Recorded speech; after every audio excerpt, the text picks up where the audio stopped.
Salut tout le monde, c'est Christophe, j'espère que vous allez bien. On se retrouve aujourd'hui pour l'épisode numéro 2 de comment être en bonne santé en fait pendant le confinement mais aussi en dehors du confinement. Le thème d'aujourd'hui ça va être la pratique sportive. Donc on a vu déjà tout ce qui était alimentation sur le premier chapitre, maintenant on s'occupe du sport. Donc selon moi, il va y avoir deux catégories différentes. Pourquoi on fait du sport? Et bien écoutez, pour moi, la première raison c'est parce qu'on veut être beau. Et la deuxième raison c'est qu'on veut être bien. Donc première raison, pourquoi est-ce qu'on veut être beau? Ben, écoutez, on recherche essentiellement, je pense, une transformation physique, comme perdre du poids, prendre de la masse musculaire pour certains aussi. Mais aussi, il y a aussi une catégorie de gens qui font une pratique sportive dans le but d'être mieux, d'être bien, bien dans son corps, bien dans sa tête. Parce qu'il faut savoir que l'OMS nous informe que 70% des maladies chroniques sont liées à la sédentarité. Donc le fait de ne pas assez pratiquer de sport. Donc en fait, les maladies vont se diviser en 4 grands groupes. Il va y avoir les maladies cardiovasculaires comme l'hypertension et l'artériosclérose, les maladies du métabolisme comme le diabète, la fatigue chronique et l'obésité. Ensuite, nous aurons les maladies auto-immunes comme les hépatites, les maladies inflammatoires et les allergies. Et enfin, on aura les maladies dégénératives comme les rhumatismes, les cancers et les affections neurologiques et sensorielles. Ces maladies, elles sont directement liées à votre mode de vie et à votre environnement. Alors, différents facteurs qui vont favoriser le développement d'une maladie. Je pense que vous les connaissez pour la plupart. Il va y avoir le stress, la peur, la sédentarité, manque de sommeil, alimentation toxique, déconnexion avec la nature, environnement pollué, l'alcool et le tabac.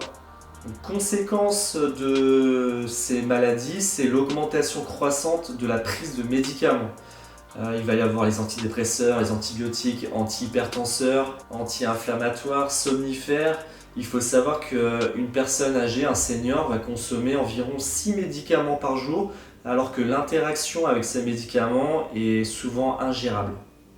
Donc la bonne nouvelle dans tout ça, c'est que nous avons les moyens d'intervenir sur ces différents facteurs qu'on a vus. Alors avant d'arriver au stade de la maladie, la vie aura tout fait vraiment pour se faire entendre, et on appelle cela des symptômes.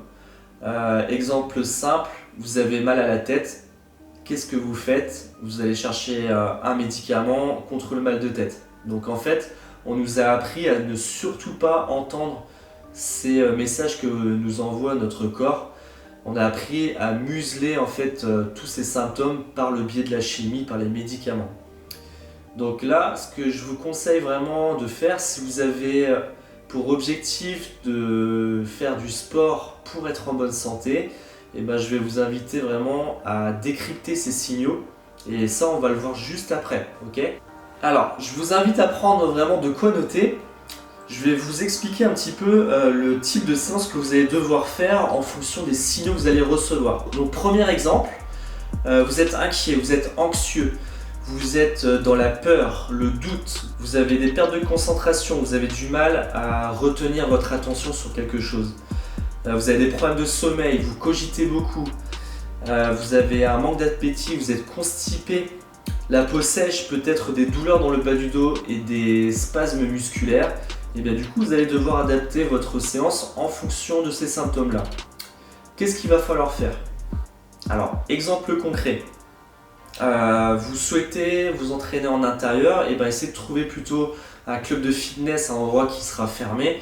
Ou bien, par exemple, peut-être que vous avez un studio de yoga à côté de chez vous, un endroit zen, cocooning. Si jamais vous préférez vous entraîner en extérieur, dans ce cas-là, je vais vous conseiller d'attendre plutôt le printemps, l'été, là où il y a vraiment du soleil, où il fait un petit peu plus chaud.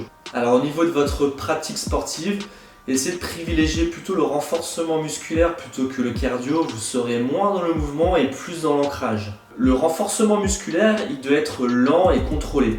Alors exemple simple de contraction, je peux vous proposer de faire de l'isométrie par exemple. L'isométrie, vous pouvez la retrouver dans la chaise par exemple, ou le gainage, c'est le fait de tenir une position. Alors un autre régime de contraction qui peut être intéressant, c'est la méthode excentrique. Donc là vous êtes sur une charge très lourde, et vous allez devoir freiner cette charge. Ok, donc là le mouvement est lent et contrôlé. Vos muscles ils vont travailler fort mais lentement. Si jamais vous préférez faire du cardio training, dans ce cas-là, faites du cardio à allure modérée et évitez de vous retrouver devant des écrans, des télévisions qui vont trop vous stimuler finalement. Le milieu aquatique aussi, ça peut être intéressant à condition que la piscine soit chaude. Et enfin, terminez vos séances par des étirements et de la relaxation. Deuxième type de message que vous pourriez être amené à recevoir. La colère, irritabilité, impatience, frustration. Vous avez peut-être un comportement tyrannique. Vous avez des inflammations dans le corps, des bouffées de chaleur, des irruptions cutanées, des brûlures d'estomac. Vous avez peut-être l'odeur corporelle qui a changé avec une odeur un petit peu plus aigre. Vous avez peut-être le teint qui rougit facilement, les urines d'un jeûne prononcé et les yeux injectés de sang. Alors dans ce cas-là, il va falloir trouver un type d'activité qui soit opposé à tous ces symptômes-là. Donc là, il va falloir s'intéresser à tout ce qui est froid, déstressant et à une allure modérée. Donc exemple concret. Donc là, essayez de trouver un environnement qui soit frais, harmonieux, comme la nature par exemple. Vous pouvez aller courir par exemple au bord de l'eau ou en forêt. Si jamais c'est un club de fitness, assurez-vous que celui-ci soit bien ventilé, bien rangé, que ça soit propre. Alors vous allez me dire que c'est valable pour tout le monde, mais là c'est encore plus valable si vous avez ces symptômes-là. Assurez-vous que le club soit proche de chez vous, qu'il soit accessible pour justement éviter le stress au volant. Évitez de vous entraîner en heure de pointe parce que du coup ça va vous presser pour déjeuner ensuite. Et trouvez aussi un club où il n'y a pas de pression sociale, où il n'y a pas de jugement sur la tenue par exemple que vous allez porter. Le type d'activité maintenant à privilégier, alors là ça va être des activités plaisir, ok ? Il va falloir rechercher le fun, l'amusement. Le but c'est vraiment de vous sortir de votre pression quotidienne. Oubliez tout ce qui est notion d'objectif et de performance. Si vous aimez courir, ne courez pas parce que vous voulez préparer un marathon, mais courez simplement pour le plaisir de courir. Choisissez bien vos compagnons d'entraînement aussi. Il ne faut surtout pas qu'il y ait de compétition en fait. Essayez de privilégier les activités qui sont douces comme le yoga, le pilate, la relaxation. Si jamais vous êtes le genre de personne à aimer les séances intensives, et dans ce cas-là, essayez de les faire en milieu aquatique. C'est vraiment un endroit qui va venir vous apaiser. Évitez toutes les activités qui vont vous challenger à outrance comme la boxe thaï par exemple, le crossfit. Alors on termine avec la troisième catégorie de symptômes que vous pourriez être amené à ressentir. Si je vous parle de flemme, procrastination, vous avez tendance à reporter au lendemain.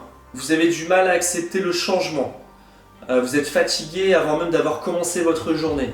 Vous vous sentez lent, vous vous sentez lourd. Vous avez besoin de beaucoup de sommeil, vous faites de la rétention d'eau, vous apercevez que vous avez peut-être pris du poids, vous avez le teint qui est blanc. Et bien dans ce cas-là, il va falloir choisir un type d'activité qui soit adapté à votre état du moment. Donc là, le type d'environnement à favoriser, ça va être un endroit où tous vos sens vont être stimulés. Il va falloir s'entraîner dans genre la dernière salle à la mode, aux heures d'affluence, là où il y a beaucoup de fréquentation de salles. Choisissez un lieu qui soit proche de chez vous parce que sinon ça va être l'excuse toute trouvée pour justement ne pas aller vous entraîner. Si jamais vous aimez vous entraîner en extérieur, et du coup essayez de vous confronter aux éléments. Par exemple le vent, le froid, le chaud. Quel style d'activité maintenant à privilégier ? Écoutez, ça va être tout ce qui est en rapport avec le dépassement de soi, le challenge. Donc là, si vous vous reconnaissez dans ce type de symptômes, il va falloir vraiment rechercher à être essoufflé, à transpirer, à sortir de sa zone de confort, où vraiment vous êtes dans le mouvement. Par exemple, tout ce qui est espace cardio, vous allez avoir les vélos elliptiques, le rameur par exemple qui va stimuler tout le corps. Vous pouvez aussi faire des exercices en poids de corps, en circuit training. Essayez de faire des séances courtes mais qui sont à haute intensité. Vous avez le HIIT par exemple ou la méthode Tabata. Donc la méthode Tabata c'est quoi ? C'est 20 secondes, vous allez être au maximum de vos capacités et 10 secondes vous allez récupérer. Et vous faites ça 8 fois à la suite. Donc vraiment cherchez à vous dépasser. Donc c'est vraiment pas facile quand vous êtes tout seul, donc ça peut être intéressant justement d'avoir un coach sportif qui va être là derrière vous pour vous pousser au derrière. Vous avez la pratique de cours dansés aussi comme l'aéro, le step, la Zumba qui vont vous permettre vraiment de vous challenger, mais cette fois-ci psychologiquement, si vous n'êtes pas forcément à l'aise avec votre corps par exemple. Lorsque vous arrivez dans votre salle de cours, évitez de vous retrouver constamment à la même place avec votre coach préféré. Essayez de varier vraiment vos cours, de jamais faire la même chose. Évitez les cours qui sont rassurants comme les cours de yoga et faites plutôt des choses qui vont vous challenger au maximum. Donc maintenant que vous connaissez les 3 catégories de signaux que vous êtes amené à recevoir, vous allez pouvoir du coup adapter vos séances sportives. Donc le sport est vraiment important pour être en bonne santé, mais il doit faire partie vraiment d'un changement global parce que vous êtes d'accord avec moi qu'une personne en moyenne fait quoi? 2 heures de sport par semaine? Une semaine c'est constitué de 168 heures. Donc là la question que je vous pose c'est qu'est-ce que vous faites les 166 heures restantes? Donc ce changement, ça passe par une alimentation peut-être plus équilibrée, qui convienne à vos besoins, une activité physique qui soit adaptée à votre état de forme du moment, mais aussi le fait d'être bien par exemple dans son travail, dans sa vie privée. Donc là c'est vraiment à vous de vous poser les bonnes questions.